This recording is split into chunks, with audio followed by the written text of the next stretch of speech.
नमस्कार मैत्रिणींनो, सुहासिनी सुरेश पांडे यूट्यूब चॅनलवरून मी तुमचे सर्वांचे सहर्ष स्वागत करत आहे। कशा आहात? मजेत ना? दिवाळीची धामधूम संपली, आता थोडेसे आपण रिलॅक्स झालो नाही का? आज मी तुम्हाला माझी एक छोटीशी कथा सांगणार आहे। माझ्या कथेचे नाव आहे एकमेकांची मन जपा। ऐकूया। संध्याकाळचे 4 वाजले आणि अंजूने चहाचे आदर ठेवले। 2 कप चहा तिने ट्रेमध्ये 2 कप ठेवले चहाचे आणि हॉलमध्ये आली। हॉलमध्ये अविनाशला तिने 1 कप हातात दिला आणि दुसरा कप हातात घेऊन ती सोफ्यावर बसली। इतक्यात दाराची बेल वाजली। तो कप तिने तसाच टिपवावर ठेवला आणि समोर जाऊन दार उघडले। बघतोय तो काय, तिची लाडकी लेक दारात उभी। अगं बाई रेवती, तू कशी काय आलीस? तिने दार उघडल्याबरोबर रेवती तावातावातच घरात आली। अंजूने बाहेर डोकावून पाहिले। बाहेर कोणीच दिसत नव्हते। अगं रेवती, जावई बापू कुठे आहे? ए आई, तुम्हाला काही विचारू नकोस। अगं जावई बापू कुठे आहे? आई ते आले नाही, मी एकटीच आले। अगं एकटीच कशी काय आलीस तू? ए आई प्लीज, मला तू काही विचारू नकोस, असे म्हणून रेवती रागारागात जाऊन त्या सोफ्यावर जाऊन बसली। अविनाश बाजूला बसलेला होता। त्याने रेवतीच्या पाठीवरून हात फिरवला। काय झालं बेटा? राहुलशी भांडून बिंडून आलीस की काय? बाबा, मला की नाही परत राहुलकडे जायचं नाही। तिचे ते बोलणे ऐकून अंजू चांगलीच काळजीत पडली आणि रेवतीच्या जवळ जाऊन बसली। काय झालं रेवती? काय झालं, सांगतेस का मला? काय झालं? रेवती म्हणाली, अगं आई, 7-8 महिने झाले बघ आमच्या लग्नाला, पण आमचं कुठेही बाहेर जाणं नाही, कुठे फिरायला जाणं नाही, सारखं घर एके घर। रविवार असून सुद्धा त्याला रविवारी सुद्धा सुट्टी मिळत नाही बघ। सतत काम काम आणि काम। तो जो सकाळी 8ला जातो तो रात्री 8लाच परत येतो। कधी पिक्चर नाही, कधी शॉपिंग नाही, कधी कुठे बाहेर जाणं नाही। कंटाळा आला बघ मला अगदी। अगं रेवती, कामात असेल तो तुझ्यासाठी काम करतोय ना। हो ग, पण कधीतरी त्याने मला वेळ द्यावा ना। तूच सांग ना मला। कधीतरी मलाही वाटतं ना थोडंसं बाहेर जावं, कुठेतरी फिरून यावं। हो अगं, कामात असेल तो। हो अगं, तो नाही का आता टीम लीडर झाला आहे, त्यामुळे त्याचे काम खूप वाढलं आहे। त्यामुळे जो सकाळी 8ला जातो तो रात्री 8-9 खूपच उशीर होतो त्याला यायला। कंटाळा आला मग मला। आता की नाही आज माझ्या मैत्रिणीकडे वाढदिवस होता मैत्रिणीचा, तर तिने आम्हाला सगळ्यांना जेवायला बोलवलं होतं। सारखे तिचे फोन यायला लागले, म्हणून मी राहुलला फोन केला, येतोस ना तू?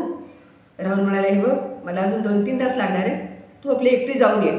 मला इतका राग आला म्हणून सांगते तुला।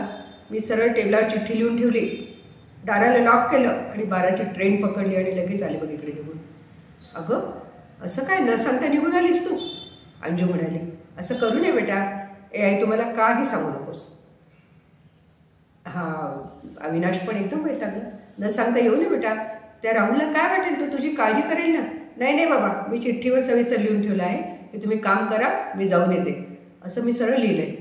अगं असं करू नये, तडकाफडकी असं लिहू नये, त्याला थोडं समजून घ्यावं।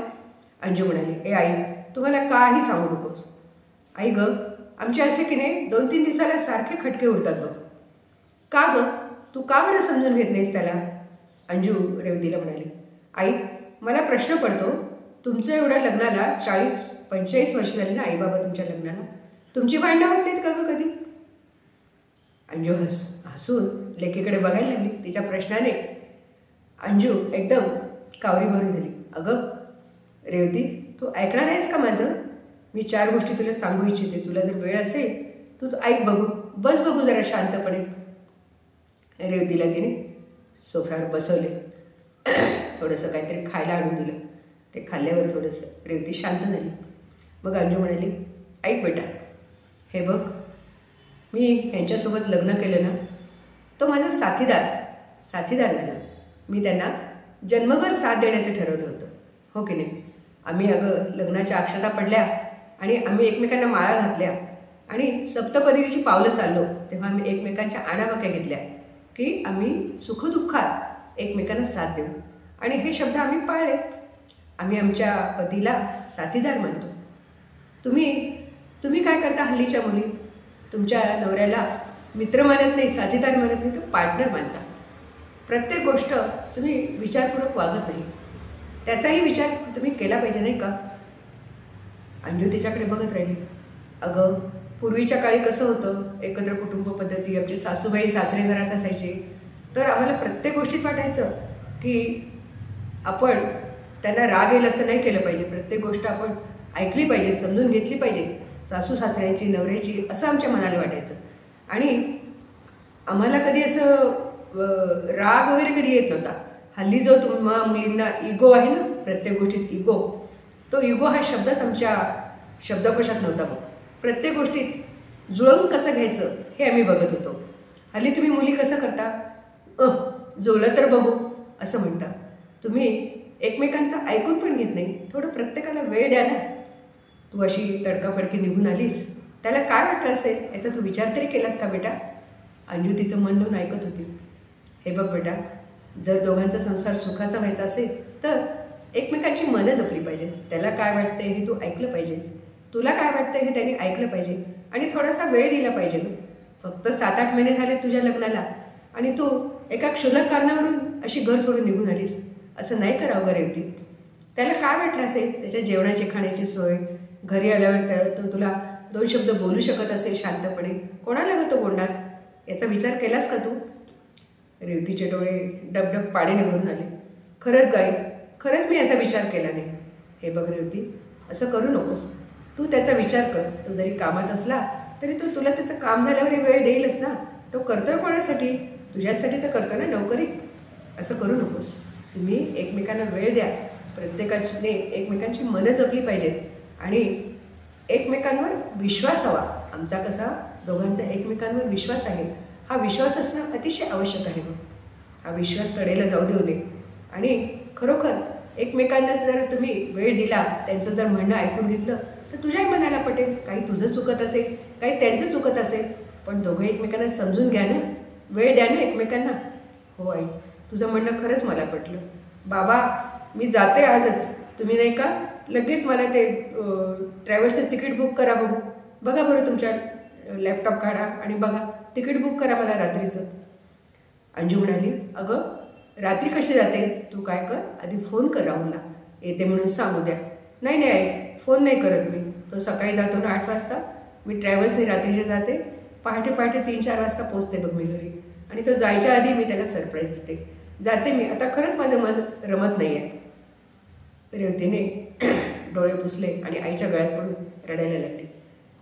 अंजूने तिला थोपटली. हे बघ रेवा, तुला वेळेवर समजलं ना, यातच सगळं आलं. निघ बेटा. मग तिने लगेच बॅग भरली. अंजूने जे होतं ते तिला बांधून दिला, डबा वगैरे, आणि अविनाश तिला ट्रॅव्हल्समध्ये बसवायला गेला. रेवतीने तिला प्रेमाने निरोप दिला आणि मन तिचे शांत झाले. मैत्रिणींनो, हल्लीच्या मुली थोड्याशा कारणावरून लगेच विचार न करता वागतात. माझ्या कथेतून तुम्हाला हेच सांगायचे आहे की एकमेकांना वेळ द्या, एकमेकांची मनं जपा. आणि हे सांगणं आईवडिलांचं कर्तव्य आहे. मुली चुकतात, पण आईवडिलांनी त्यांना वेळच्या वेळी सांगितलं पाहिजे आणि उपदेशही केला पाहिजे आणि मुलींनीही ऐकलं पाहिजे. मैत्रिणींनो, माझी छोटीशी कथा तुम्हाला आवडली असेल तर तुम्ही लाईक करा आणि सबस्क्राईब जरूर करा. धन्यवाद परत एकदा.